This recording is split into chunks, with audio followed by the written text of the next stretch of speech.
Ok, Adri? Ok. Bom, a gente vai dar início à nossa entrevista, né, com o professor Eduardo Knack, né? Isso, acertei. Mas antes da gente trazer algumas informações sobre a entrevista e sobre o entrevistado, eu vou colocar algumas colocações técnicas, né, a respeito da entrevista. A primeira é que a nossa entrevista é uma forma avaliativa, né, da disciplina Estudos de Teoria e Metodologia da História 1. Foi uma proposta de avaliação do professor Iranilson Buriti, né, que é o nosso ministrante dessa disciplina, e é uma alternativa diferente de avaliação, e ele propôs a gente fazer uma entrevista a respeito do tema livre, né, que a gente escolhesse, mas que tenha relação com as discussões que a gente estava fazendo em sala de aula, que era a respeito deixa eu ver aqui, a respeito da história, da pesquisa histórica, né? Que é o eixo 1 da nossa unidade, que é pesquisa histórica, e deixa eu ver aqui. Pesquisa histórica e a definição do projeto do objeto de pesquisa, né? Aí surgiu essa temática que a gente vai abordar, que é a teoria e a sua importância para o historiador. Foi o nosso tema escolhido da entrevista. E a gente se propôs com essa entrevista com o professor Eduardo, né, que é da nossa unidade acadêmica de História. Porém, tem formação em outras universidades, né, que eu vi no Lattes. Atualmente, sim, é professor da nossa unidade acadêmica de História, tanto do mestrado, né, como da graduação, e da linha de pesquisa de cultura e cidade, né, da graduação, mas foi graduado pela Universidade de Passo Fundo, né, sua graduação e seu mestrado, no caso. Após graduação, o doutorado também foi de outra universidade, né, pela Pontífice Universidade Católica do Rio Grande do Sul, na linha de pesquisa Sociedade, Ciência e Arte, e seu doutorado pela Universidade Federal de Pelotas. Enfim, aí, para a gente iniciar a fase de debates, né, a gente se propôs alguns questionamentos que surgiram a partir da nossa temática, né? Deixa eu ver aqui. Aí, para iniciar esse debate, a gente propôs uma pergunta que era meio introdutória, né? Que vai guiar as nossas outras discussões, que é o que é teoria, como esse conceito surgiu e se ele é um conceito volátil, né? Se ele vai variar de disciplina, ou no caso, campo de saber para campo de saber, né? Érica vai falar a questão de outras coisas. Boa noite. Pedir para o professor historicizar um pouco esse conceito e também falar um pouco sobre quando ele vai se aproximar da história em si durante esse período. Essas duas observações. Tá certo. Bom, primeiro agradeço aí o convite de vocês, pessoal, é um prazer, né, estar conversando com vocês. Sempre bom conversar com os alunos, né? Vamos tentar responder as questões à altura dos alunos, né? Bom, né, o que é teoria, então? Na realidade, teoria me parece algo intrínseco, né, a qualquer saber que se queira científico hoje, né, não só a história, né? Sim, é um conceito volátil, na realidade não existe uma teoria, né, nesse sentido, não há nem na história, nem acredito eu, né, nas outras áreas do saber, sobretudo nas ciências humanas, né?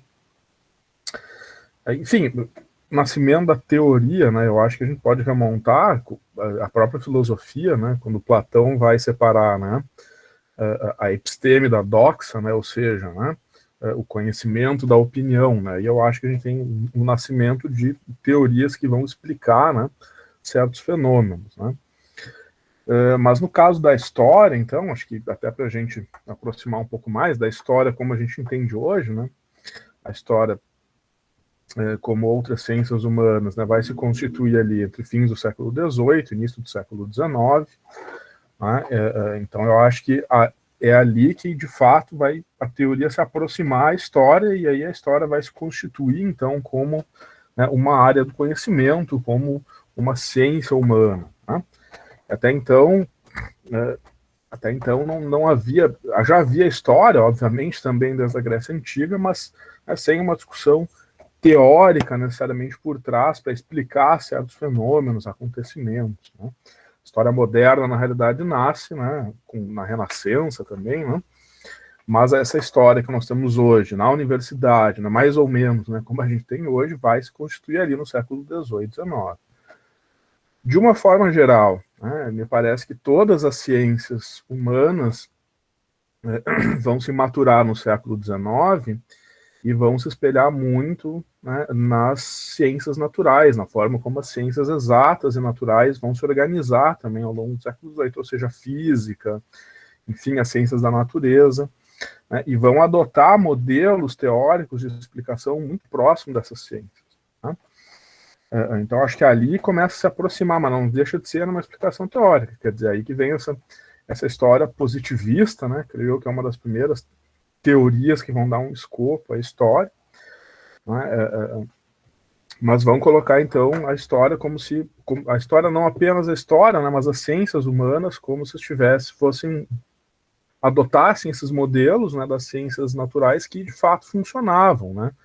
E nós estamos no século XVIII, com o iluminismo, essa ruptura, né, do conhecimento da ciência, essa ruptura com, né, formas tradicionais de ver, explicar o mundo. Então, era um conhecimento que se mostrou, era uma forma de conhecer o mundo que se mostrou eficaz, que funcionava e, ora, por que não as ciências, né, as humanidades não vão adotar esse modelo de ciência? Né? Aí adota-se, então, esse modelo de ciências mais duras, né, digamos assim, e nós temos, então, uma teoria que ajuda os historiadores a explicar certos fenômenos. Né? Então, pela primeira vez, nós temos ali um conjunto de o que seria uma teoria nesse sentido, né? Um conjunto de ideias, de linguagem, né, de conceitos que auxiliam os historiadores a responder certos problemas, a explicar certos fenômenos. Né? E pela primeira vez, então, esse modelo das ciências naturais fornece isso ao historiador. E aí nós temos a constituição, então, dessa história enquanto ciência, né? Essa proximidade, então, com esse tipo de arcabouço teórico. Né? E aí vem as explicações positivistas para a história, né? Quer dizer, que era aquela história linear, né? Uma explicação de causa e efeito que levava a uma ideia de progresso na história, né? Ou seja, a ideia, então, de que, né, todo acontecimento tem uma causa e um efeito que se torna uma causa. Tá? Que constrói essa noção de que parece que a história sempre caminhava para algum lugar melhor, ou enfim, né? Quer dizer, não deixa de ser carregado também com um certo otimismo, né, próprio desse mundo que se tornava, então, um mundo, né, científico, enfim, ou a ciência adquiria essa importância, né, para o mundo. Tá? Professor, então, oi, sim. Entrando, já que você logo entrou no positivismo, eu não sei se é antes ou se acontece ao mesmo tempo, que é o historicismo. Entra nessa busca da cientificação da história, teoria, entra nesse escopo também? Sim, acredito que sim. Se o que eu estou entendendo, né, por historicismo, que você está se colocando, essa escola, essa visão mais alemã, não é, da história,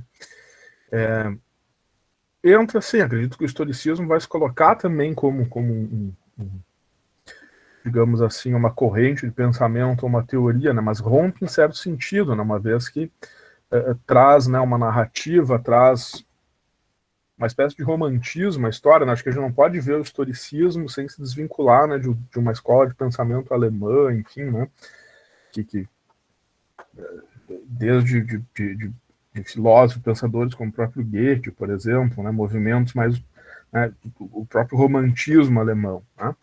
Mas sim, acho que o historicismo e o positivismo, nesse caso, vão estabelecer um pouco essa história que a gente chama hoje, né, de uma história narrativa, né, esse narrativismo, enfim.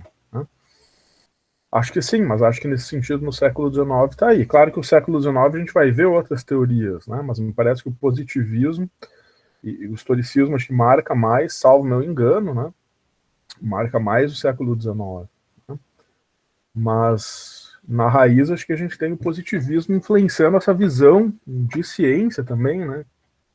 A gente não pode tirar essa visão de ciência, que é essa visão tão próxima às ciências da natureza, que, digamos assim, epistemologicamente organiza essas outras ciências, o próprio marxismo, o weberianismo, por exemplo, né? Ou a sociologia durkheimiana, né? Quer dizer, é algo que vai marcar a organização, digamos assim, né, da epistemologia. Quer dizer, a gente se aproxima muito das ciências da natureza nesse ponto.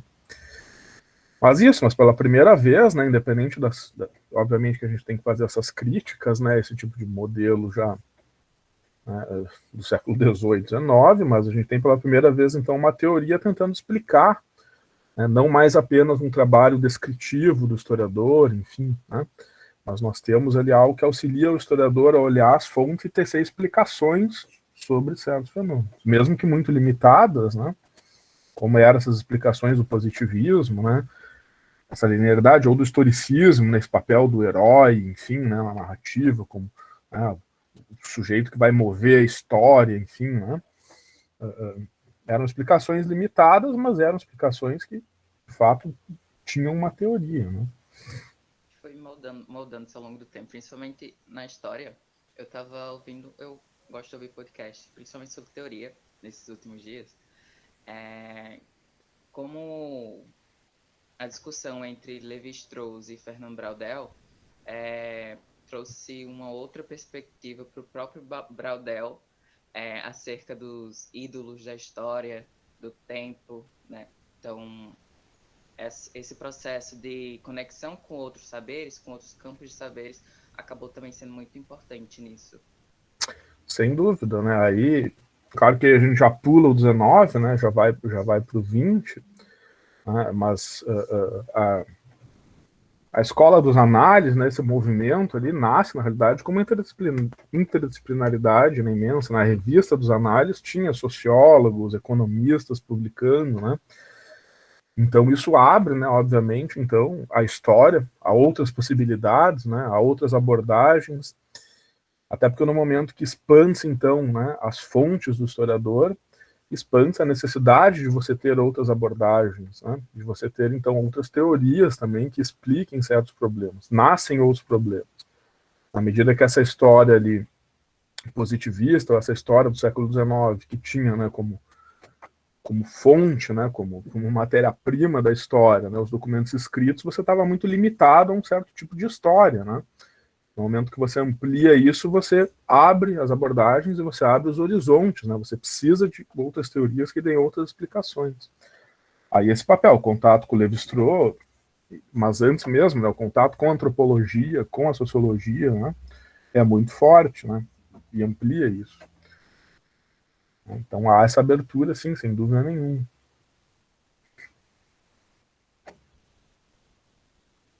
Eu acho que a gente já pode pular para a segunda questão, né, no caso. Bem detalhada essa primeira. Com tu, Mariana. Jéssica já acabou de falar um pouquinho, mas Mariana pode reforçar. Bom, então, professor,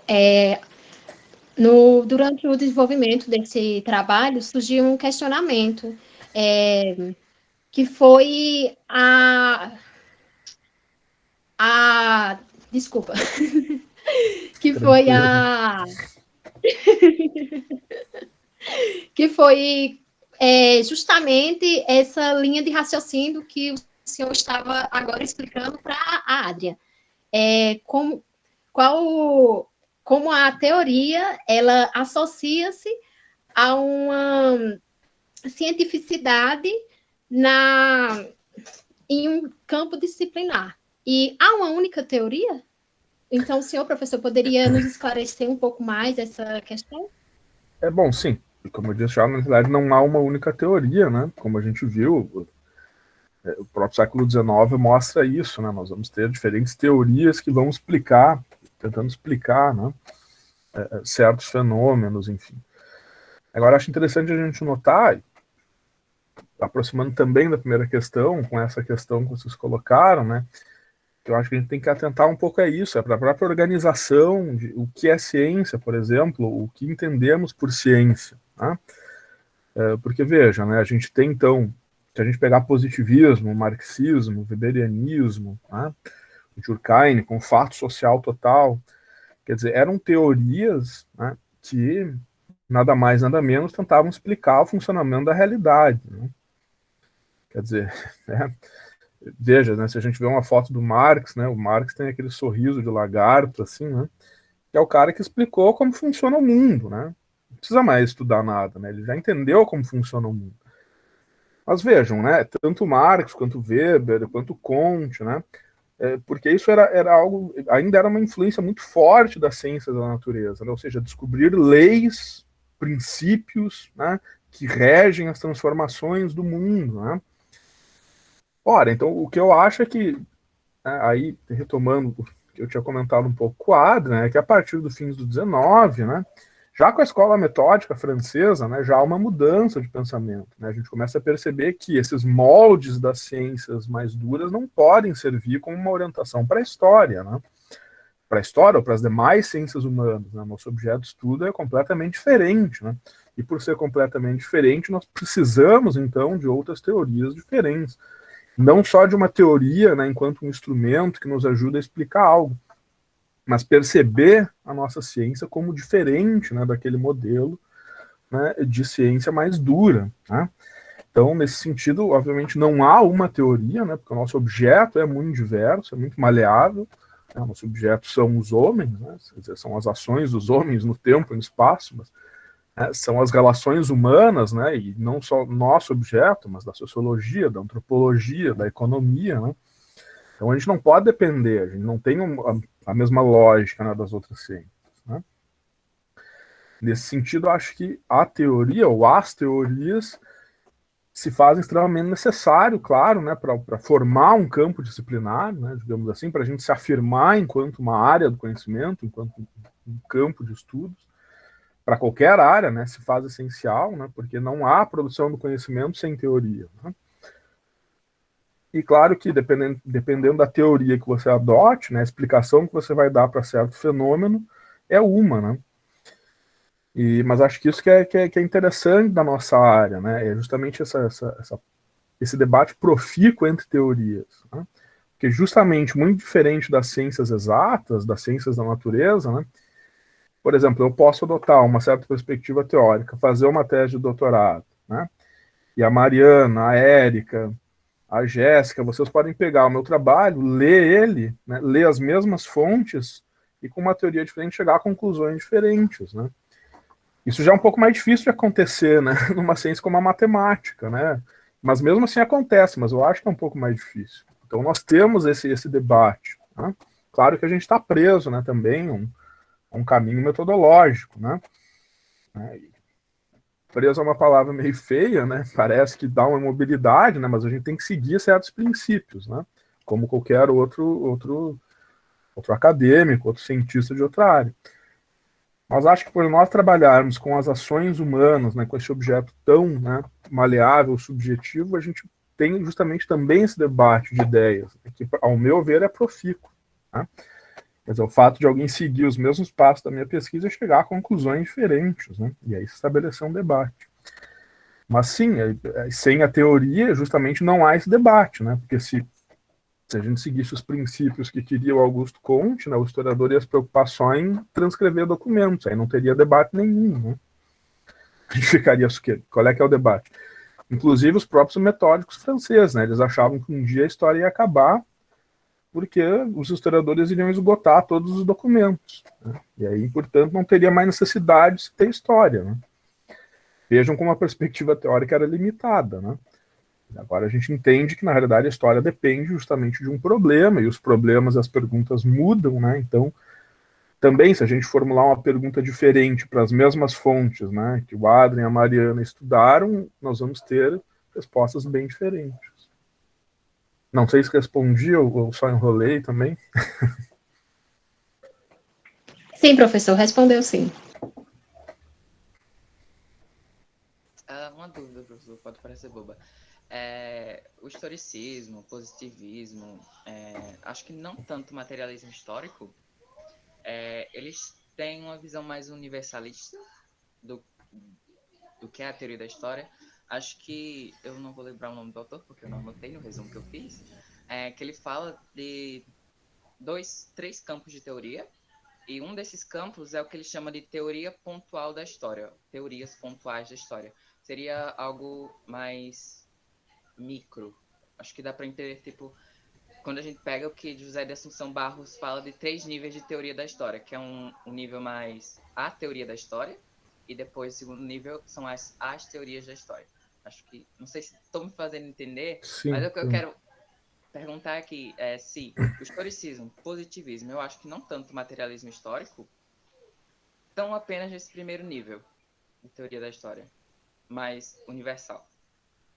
Acho que o materialismo histórico também, né? Colocaria aí também. Acho que você gosta do materialismo, por isso que não quer fazer uma crítica aí, né?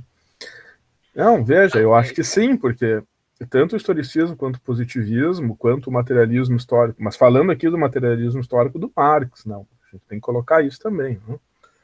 O Marx do século XIX, né? Não, né, as escolas marxistas que surgem ao longo do século XX. Como eu disse, esses intelectuais do século XIX, XVIII, eles não queriam explicar, sei lá, as relações de trabalho, né, em tal cidade da Inglaterra. Eles queriam explicar e entender as leis que regem as transformações da história. Então é isso, né? Marx entendeu, né, como a história se transforma. Weber também, né? Hegel também, Comte também, né? O trabalho deles era simples, era isso, né? Quando eles chegaram a isso, eles entenderam as leis que transformam a sociedade. Nesse sentido, acho que sim, o materialismo histórico do século XIX, claro, também está preso nesse sentido a ideia de que há uma teoria que explica, então, digamos assim, a totalidade, né, das transformações da história, né? Acho que sim, acho que aí nesse sentido, claro, mas e aí que tá, né? É porque eles estavam também muito presos, né, uma forma de pensar a ciência, né, própria do século XIX. Aí por isso que, né, obviamente que transformam-se, nós vamos ter releituras, né, do Marx, né, ao longo do século XX por outros autores, outras escolas que ampliam, né, quer dizer, né, reveem isso, tiram um pouco, né, esse ranço, digamos assim, do século XIX. Assim como vamos ter releituras do Weber, vamos ter releituras do Durkheim, né, do Mozart, a gente vai ter então essas releituras, né, da escola inglesa, Gramsci, enfim, né, assim como outros autores weberianos, né, basta a gente ver o Sérgio Buarque no Brasil, enfim, né, tem uma releitura desses autores, né, que não fica tão presa, né, a esse raciocínio de tentar entender as leis, né, que regem o mundo, né.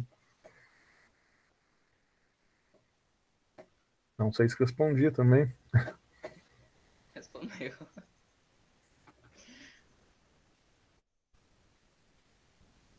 Yasmin? Então, como vem sendo discutido, né, esse aspecto científico da teoria, eu gostaria que o professor se colocasse em relação ao debate se a história é ciência e que apontasse argumentos de alguns autores, se possível. Tá. Veja, eu acho que talvez mais importante que a gente pensar se a história é uma ciência ou não, entrar nesse debate, né, é a gente tentar entender que, independente se você acha que a história é ou não uma ciência, eu acho que o historiador tem que almejar o que eu chamaria de uma plausibilidade científica, né? A gente tem que produzir um conhecimento que seja plausível cientificamente, né? Você pode achar que a história não é uma ciência, mas enquanto um professor, enquanto pesquisador, há necessidade de seguir certos critérios a serem atendidos, né, na academia. Quer dizer, eu estou fazendo uma dissertação de mestrado, uma monografia, uma dissertação de mestrado, né, uma tese, eu tenho que atender certos critérios. Eu não estou escrevendo um romance, né? Quer dizer, se eu fosse um jornalista, eu estaria livre para preencher ali aquilo que eu não encontro nas fontes como eu quisesse, né? Por isso que acho que às vezes também a gente fica nesse debate, o jornalista faz mais sucesso. Claro que o cara faz mais sucesso, a gente tem que seguir certos princípios, né? O TCC de vocês, a dissertação, a tese de doutorado, não é para ser lida pelo público geral, né? Ela vai ser lida por outros professores que vão depois transmitir esse saber de outras formas, né? Mas então acho que mais importante que isso é a gente pensar justamente isso, né? Que a gente tem que atingir certos critérios, né? Que tem que ser reconhecidos pela academia, pela universidade, né? Agora, enfim, se a história é ou não uma ciência, veja, eu volto um pouco pelo que eu falei, depende do que você está entendendo por ciência, né? Se você está entendendo a ciência, assim, sei lá, meio como Thomas Kuhn, por exemplo, pensava uma ciência mais dura, né? Aí eu acho que não, né? Como eu já disse, eu acho que a ciência não pode ser, as ciências humanas não podem ser pensadas aos moldes que se pensavam no século XIX. Aí a história não vai ser uma ciência nunca, né? O que quer dizer? Aí eu vou até concordar com Augusto Comte, a história vai ficar, né, na base da pirâmide das ciências, porque, quer dizer, onde é que está a nossa experiência, né? Quer dizer, como é que a gente reproduz experiência?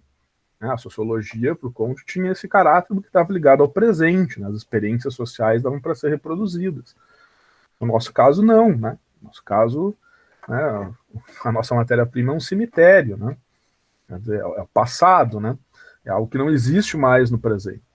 Então, nesse sentido, eu diria que, né, a história não é uma ciência a esses moldes, né? Agora, concepções mais avançadas de ciência, aí sim, talvez a história seja de fato uma ciência, mas ao meu ver nesse sentido, né, de tentar alcançar uma plausibilidade. Aí nesse sentido a história sim seria uma ciência, ou seja, seguir um processo teórico metodológico, né, ou seja, que o pesquisador siga esses princípios, adote uma teoria, né, adote um princípio de crítica externa e interna da documentação, quer dizer, algum tipo de crítica, tenha fontes de pesquisa também, né, tenha uma documentação, seja ela, né, escrita, imagem, né, ou, né, cultura material, enfim, hoje em dia nós temos, né, tudo aquilo que os homens produzem é fonte para nós. Mas claro que cada uma dessas fontes implica num processo metodológico diferenciado, de interpretação diferenciada. Ou seja, veja, então acho que nesse sentido a história se enquadra, ou ao menos tem uma plausibilidade científica. Né? Aí, enfim, em relação a autores, para citar nesse caso, não sei, eu lembro muito desse debate, né, de se a história é ou não uma ciência, com aí os autores brasileiros mesmo, Cílio Flammarion Cardoso, né, aquele debate da crise da história, né, enfim, o Ronaldo Weinfels também discutia isso, para trazer para autores mais próximos aqui do Brasil. Na minha época, na minha formação, isso se discutia muito, né, nas cadeiras de teoria, né. Eu acho que, isso, como eu disse, acho que está um pouco superado, né. Ao meu ver, basta a gente entender isso, né, que a história tem que seguir certos princípios de produção do conhecimento. Né? Se a gente acha que ela é ou não uma ciência, é muito relativo, né? Vai muito da posição teórica que você adota, né? Enfim, de uma forma geral, acho isso. Acho que a gente tem que abandonar essa visão de ciência mais dura, assim, né? Que é uma visão, é uma visão que seria muito criticada, né? Alguns colegas aí, né, mais materiais já diriam que não, né? Que a história tem que ficar. Mas enfim, acho que talvez pelo meu próprio objeto de estudo, né, eu venho trabalhando muito com memória, com patrimônio, com comemorações, com imaginário também. Então a gente tende a ver que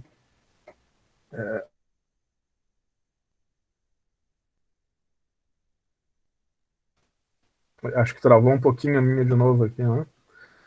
Então, retomando isso, acho que o próprio objeto de estudo que eu venho estudando, a memória, enfim, o patrimônio, né, imaginário, a gente acaba flexibilizando um pouco mais nossas abordagens, enfim, né? Bom. Eu ia falar que esse questionamento, assim, na minha visão, hoje em dia, não vem nem tanto dentro da nossa disciplina. Vem de fora, para tentar, de certa forma, deslegitimar. Isso. Deslegitimar o trabalho, a função que a pesquisa histórica, que o ensino de história tem. Eu acho que talvez não tanto, porque a minha visão muito limitada é a UFCG, então não sei o que acontece fora dela, mas é o que a gente vê também, né? Uma tentativa de desmoralizar todo o ofício do historiador, em todas as suas ramificações. Sim, concordo. Eu acho que nem tanto dos nossos colegas departamentais, assim, mas de fato de fora dos muros da academia, né? Que por mais que a gente pense assim, a história, né, tem pouco espaço no ensino médio, no ensino básico, né, professor de uma forma geral desvalorizado, mas veja, quando teve a reforma curricular, né, instituiu a BNCC que nós temos hoje, a Base Nacional Comum Curricular, lá em 2017, como eu trabalho também com ensino de história, eu acompanhei aquele debate bem de perto. Assim, fora dos muros da universidade, o que mais se discutia era o que ia se fazer com a história, né? Quer dizer, ninguém dava bola para matemática, para português, para química, isso aí na mídia, né, né, na fala dos políticos era a história, né? O que nós vamos pensar na história, né? Que história que nós vamos...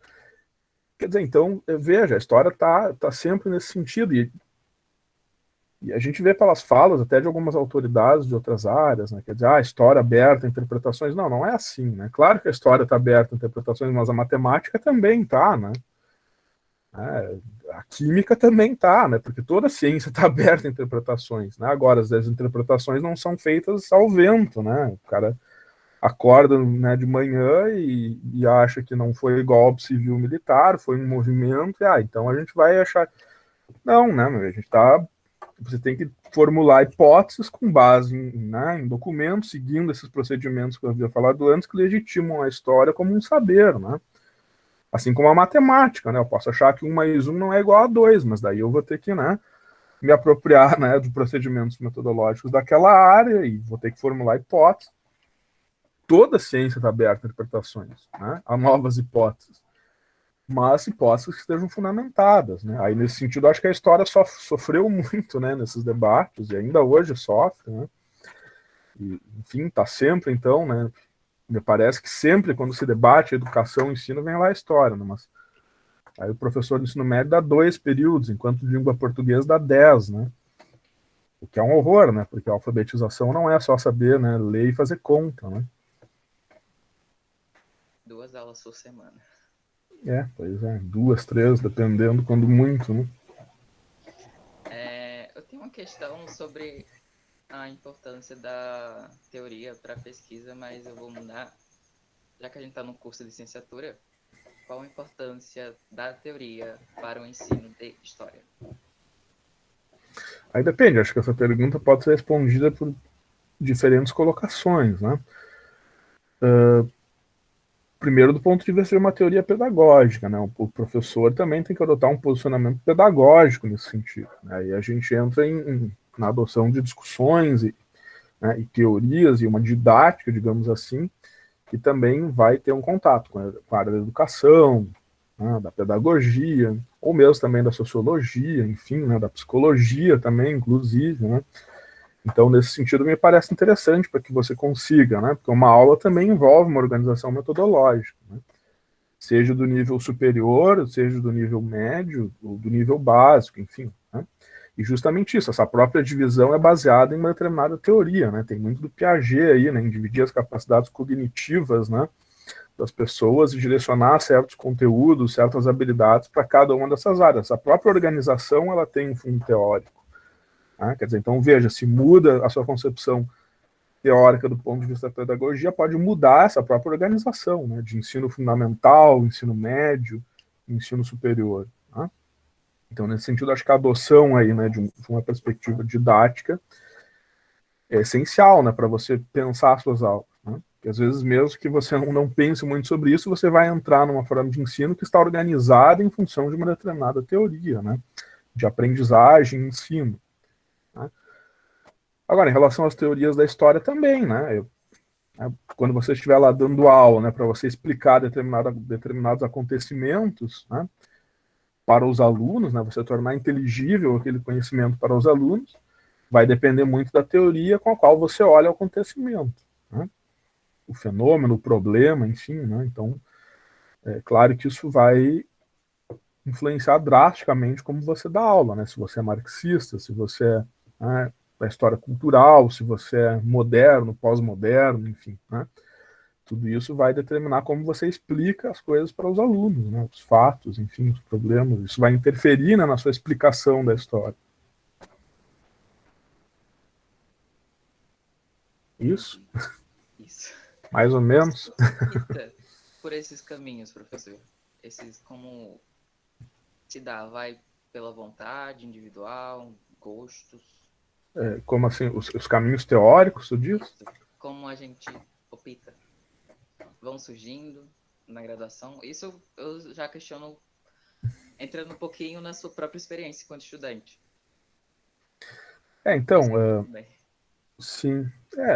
Eu acho assim, depende dos interesses que vai despertando em vocês, né? Aquilo que vai interessar em vocês. Eu obviamente tenho alguns autores, tenho a minha posição, né, teórica, política também, mas faz parte dessa minha posição justamente não ser intransigente, né, nesse tipo de debate, né? Acho que alguns colegas, às vezes, justamente por ter algumas posições teóricas, políticas, se tornam transigentes. Veja, eu não sou marxista, por exemplo, mas eu acho fundamental o marxismo por várias razões, né?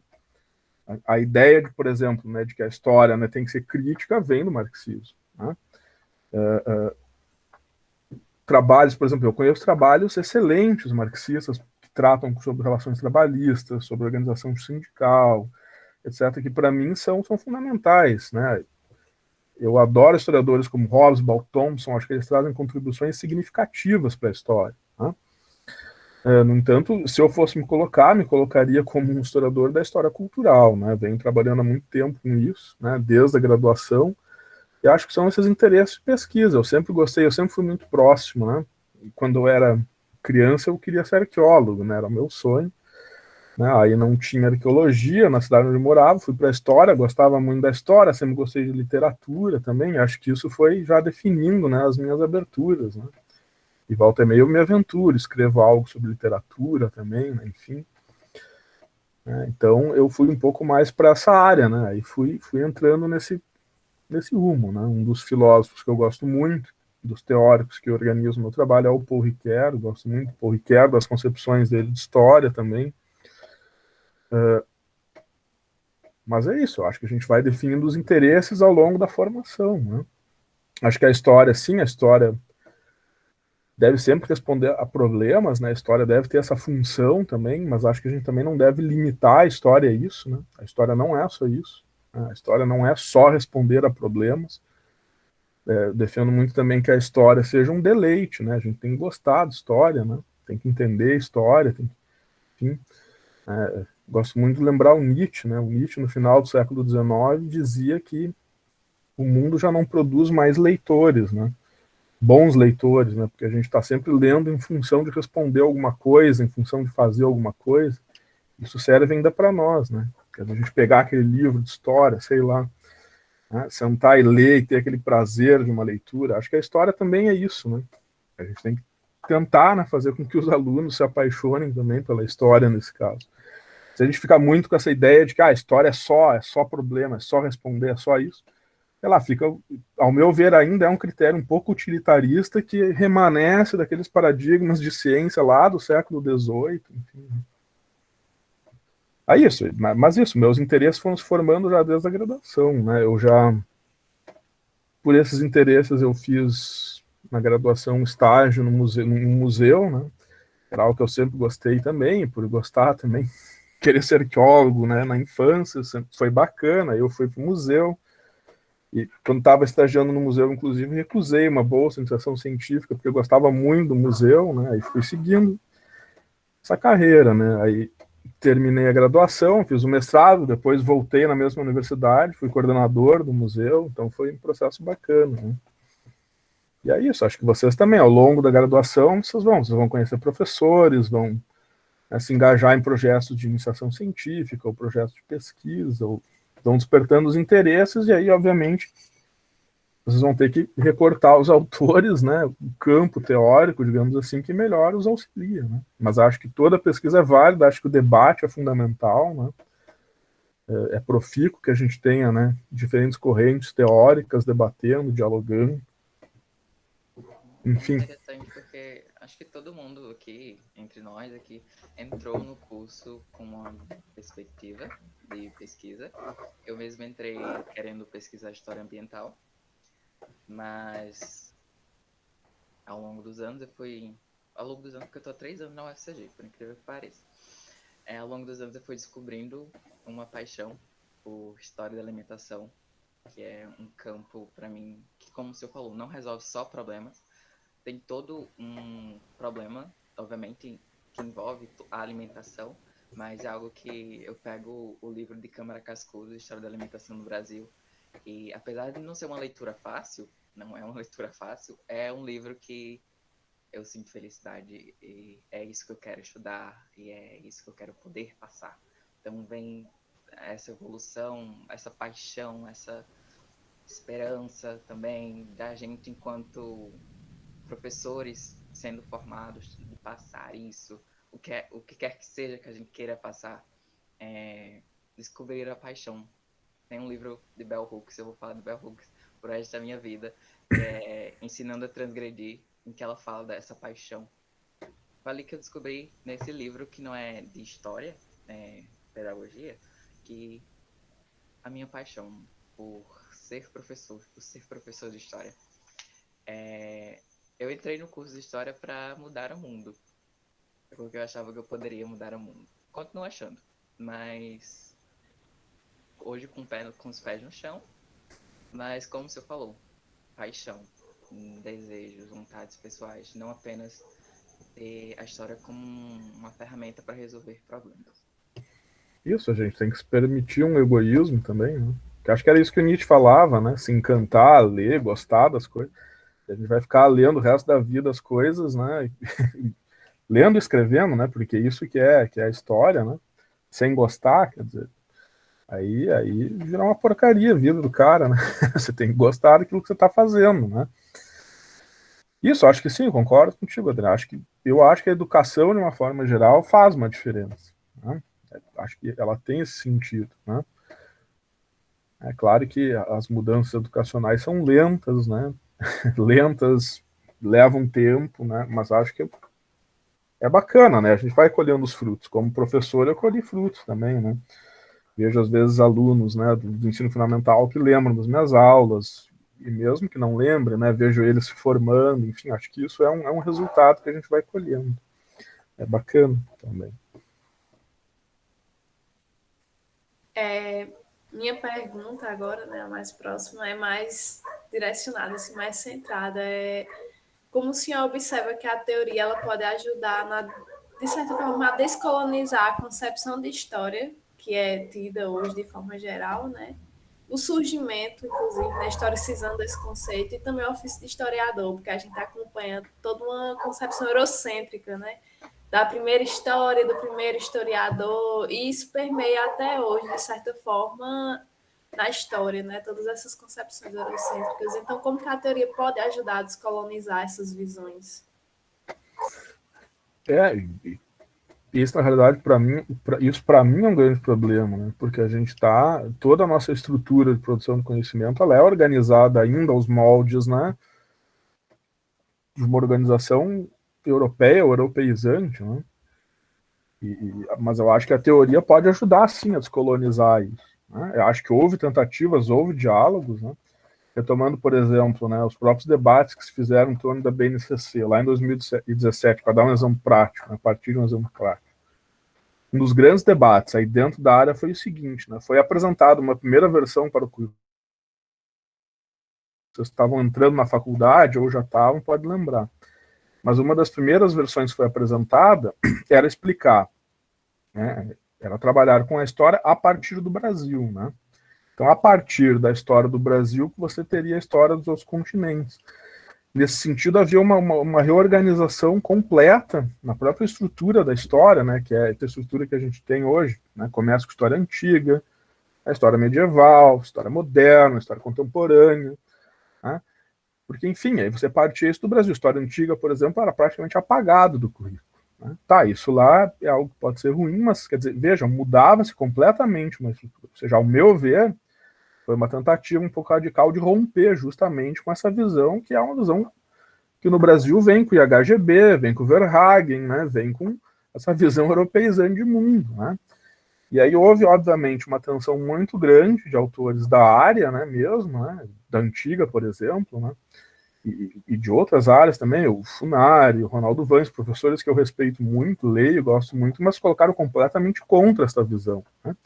E acabou que se manteve, então, né? Foi muito criticada essa primeira versão, se chamou de Brasil-centrismo, né? E aí acabou ficando esta visão quadripartite da história, que a gente chama, que vem, né, do século XIX. Quer dizer, veja, né, entre um rompimento completo com esta visão e permanecer a visão, acabou permanecendo esta visão colonial da história, né? Quer dizer, como se a história tivesse começado lá com a antiguidade e assim por diante. Claro, para nós que somos historiadores, a gente entende que não é assim, né? Mas para o aluno que, né, vai fazer o ensino fundamental e médio, depois vai trabalhar, para ele vai ficar na cabeça dele assim, começa a história com a Grécia e termina aqui no Brasil, né?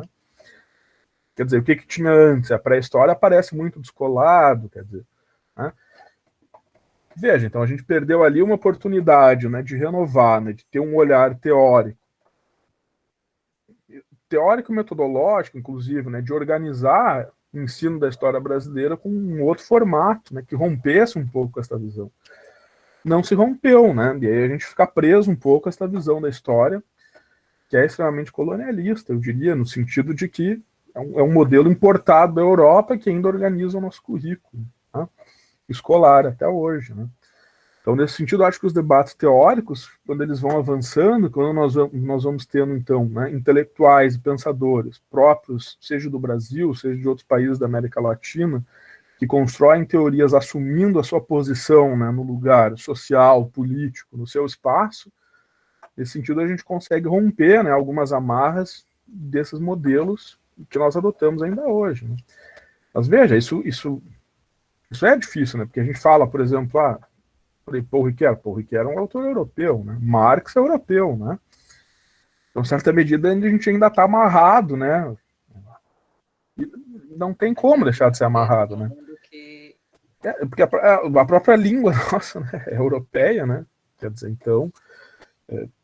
mas é complicado, mas eu acho que a gente vai avançando nesse sentido. O próprio fato de ter tido essa discussão em 2017, né? De quebrar essa visão quadripartite da história, né? Foi interessante, né, mostra que, né, no meio acadêmico isso vem sendo debatido, né, acho que em termos práticos, né, e por pressão, né, eu diria assim, do mundo social, né, do mundo real, dos movimentos sociais, a gente foi obrigado na academia, por exemplo, expandir, né, para colocar cadeiras de história da África, história dos povos indígenas, né? Então essas leis, como eu disse, né, a gente fala muito, mas a gente nem vê isso, né? Isso não está surtindo efeito, não está, porque na realidade essas leis são jovens, né? São de 20 anos atrás, né? Pensem, até porque você tem essa lei, você tem as cadeiras de história da África, né? Até você começar a ter, né, pesquisadores que vão se dedicar a pesquisar isso, a você ter uma quantidade razoável de teses, de dissertações, demora, né?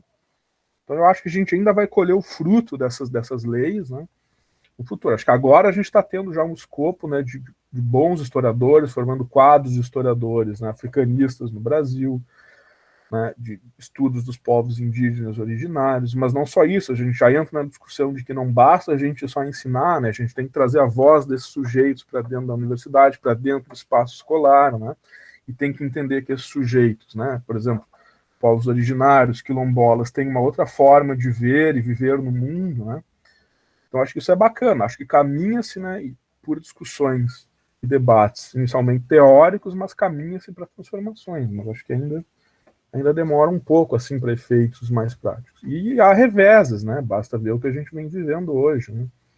O horror que é a Fundação Palmares, enfim. Essas coisas que a gente vem vendo são reveses, mas nesse caso eu sou otimista. Acho que a gente vai colher os frutos ainda disso.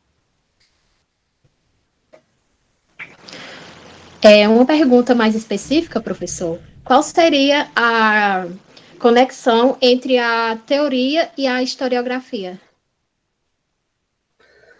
Eu acho que também tem várias formas de responder essa pergunta, porque a historiografia pode ser entendida como um campo dentro da história, não um campo de estudos, como é a história cultural, a história da alimentação, a história do trabalho, né? Então, aí, enquanto campo, a historiografia teria, né, determinados tipos de teoria que auxiliariam o estudo, né? Agora, a gente pode pensar que a própria historiografia pode ser uma teoria, né? Acho que a gente, sobretudo quando a gente pensa em trabalhos, né, na faculdade, na graduação, você não precisa necessariamente adotar um grande teórico que vai ser o teu guru, né, o resto da vida, né? Não, você tem que, quando você domina, né, um debate historiográfico, quando você domina os autores de uma determinada área, eles servem também em teoria para você, né? Então, sei lá, a história do Brasil, história da alimentação, por exemplo, o exemplo do Adrian, né, quando você domina ali o que está se debatendo dentro dessa área, né, quais são os principais autores, o que está se discutindo hoje, o que se discutiu nos anos 90, aí você consegue ter uma visão da área também, né? Então, enfim, claro que há áreas que é um debate muito mais amplo, né? Porque há temas que estão sendo debatidos no Brasil desde os anos 80, né?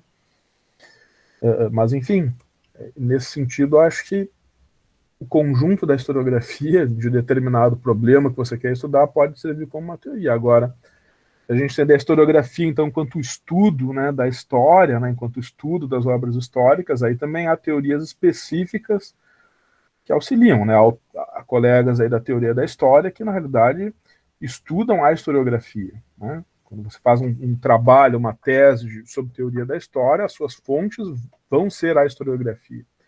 Vão ser esses debates, né, que vão acontecendo, que vão mudando ao longo dos anos, né? Sei lá, quando eu comecei, para dar um exemplo para vocês, uma expressão, não sei se vocês já ouviram, provavelmente não, mas que eu fiz quando eu estudei História Antiga Oriental, era a famosa hipótese causal hidráulica, né? Eu falo isso às vezes para as pessoas, hoje elas nem ouviram falar, porque é algo que já está ultrapassado no debate historiográfico, né? Será algo que, né, era a ideia de que as sociedades do Antigo Oriente Próximo nasceram, né, próximo aos rios, então tinha essa hipótese causal hidráulica, a causa das sociedades. Isso era muito debatido entre os autores, né, ou materialistas, ou enfim, de outras áreas. Quer dizer, então, dominar esses debates dentro da história antiga, né, e hoje, o que se pensa na história antiga, é uma forma de se apropriar de uma teoria para estudar também a história antiga. Penso eu que esses autores e esses debates formam também, né, teorias sobre as áreas, ou têm o potencial de formar teorias sobre as áreas, né?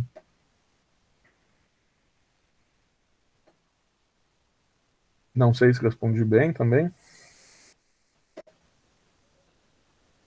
Respondeu, Mariana. Sim, deu para ter uma noção. Ótimo. Alguém tem mais alguma pergunta?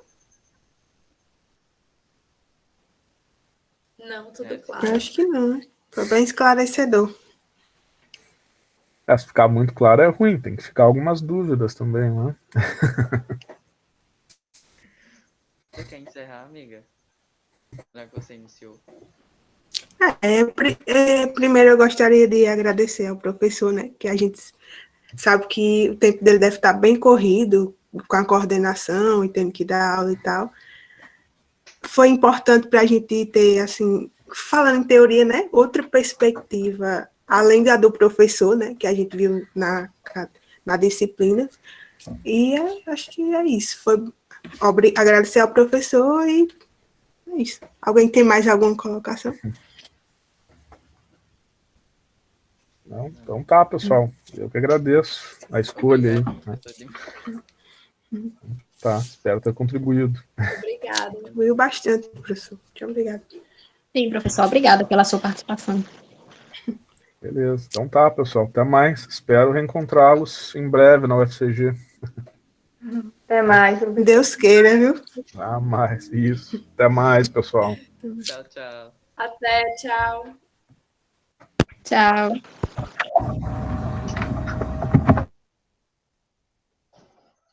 E aí, Adriano? Encerra a gravação.